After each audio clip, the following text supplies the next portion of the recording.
This is what an InBody results sheet looks like, and I just want to go through it with you guys today. You get this printout at the end of your test. So this top block takes your weight and breaks it into 3 different pieces. It's pounds of water that are in your body plus dry lean mass, which dry lean mass, think of it like somebody takes your muscle and wrings it out like a towel. So it's all that tissue but dehydrated. Same for your bones and your organs. And then body fat in pounds. You add all 3 of those up and that gets you to your total weight. This next block is you as compared to the medical ideal for someone your height, your age, and your gender. So if we come down here, I always like to point out these numbers across the top here. Those are percentiles, not gross values. So it's not telling me to weigh 100 pounds. It's saying that is the 100th percentile or dead center of where the medical community would want me.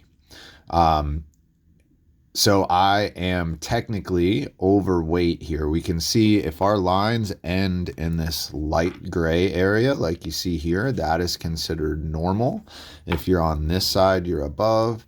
If you're on this side, you're below. Now, the fact that I'm overweight really doesn't matter much because if you look at this next line down, this is how many pounds of muscle I have in my body, and this is rehydrated, unlike here that is dehydrated. We want this one to be at the 100th percentile or above. So you can clearly see that I am, 25, 26% over what is sort of the average or ideal here, which is why I'm showing up as overweight. So again, the scale is not the best indicator of what's going on. The other thing that we need to take into account here is this third line, which is body fat mass. So this is how many pounds of fat I have in my body.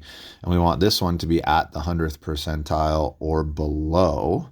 And so that's the other thing we look at is if we were overweight and we weren't below that 100th percentile, then we could probably stand to lose a little bit. But if we're under the 100th percentile here, then we're good to go. So we have what's called a D shape here, which just means that my middle line sticks out further than the top and the bottom, and that's ideally what we want to see. Most people, when they start, we have a C shape, which just means the top and the bottom line stick out further than the middle.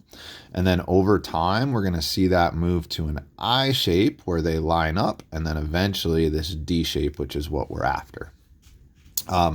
In a second, when we look at this right-hand column here, actually, I'll go ahead and do that now. If we slide this over, we see this body fat, lean body mass control up here.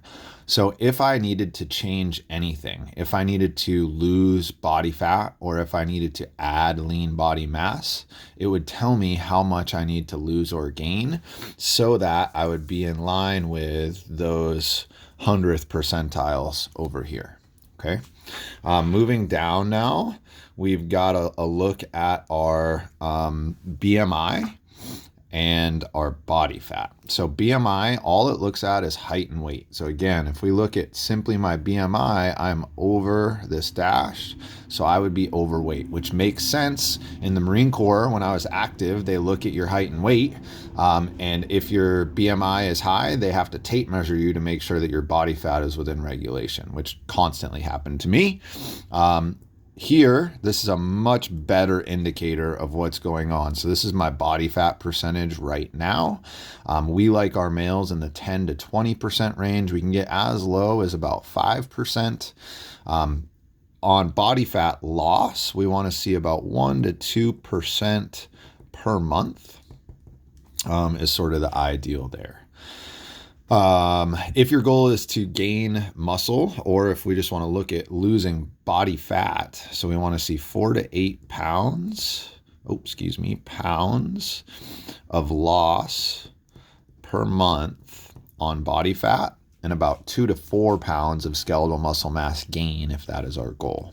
This next block here takes a look at where your muscle falls in your body. So we want to look at the balance between our left arm and our right arm first. And I'm looking at these percentages here. And we want those percentages to be within 6 percentage points of one another to be considered normal. If you're outside 6%, that's called a muscular imbalance. In our lower body, we want these nut percentages to be within 3% of one another.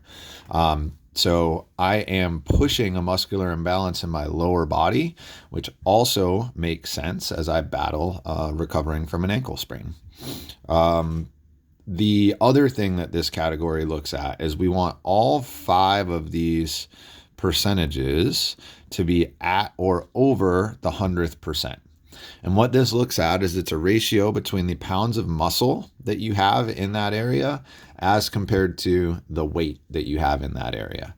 And so if you're under the 100th percentile, it doesn't mean that, you're going to fall over if your legs are, 95%. What it means is the muscle that you do have is working harder than it should have to support your body weight. Moving down, each one of these vertical areas here is a different scan. So you can see the dates and times down here across the bottom.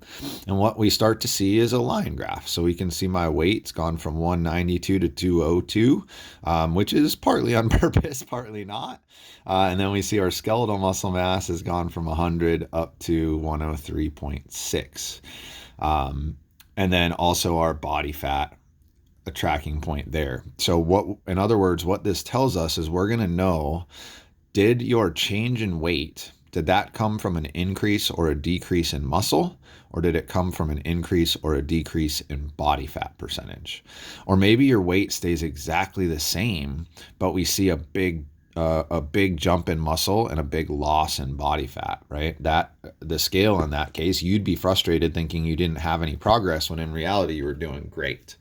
Coming up over to our right hand column here, we already explained what these body fat lean body controls are. Again, that is just the numbers that are going to get you to line up with the 100th percentile that the medical community would like to see.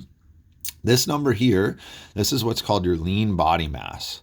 So if you add up pounds of water plus dry lean mass, that's going to give me this number. And this is a pretty good indicator of how many grams of protein per day I should try and hit if I were an athletic individual. And so we adjust this number quite a bit depending on the client and the goals, but this is just a rough starting point of how much protein I should be taking in each day. And then this next line is what's called your basal metabolic rate. I'm a big guy. I'm active, and mine is higher than most. So basal metabolic rate is how many calories your body burns in a 24-hour period in a day of total rest. So if I never got out of bed, if I just put on Netflix and sat there all day, this is how many calories my body would burn. In reality, moving around is going to be another 500 calories or so, plus workout, that kind of thing. And again, so we have to adjust this number. Don't just eat that calorie number. For most people, that is not appropriate. But it's a starting point and helps us figure out how many calories per day we should be taking in to eat in line with our goals. So that is the InBody result sheet. You can book your InBody scan. They're $40. Alternatively, our members get them when they sign up at the 1 month mark, at the 3 month mark, and every 3 months after that. So we hope to see you soon.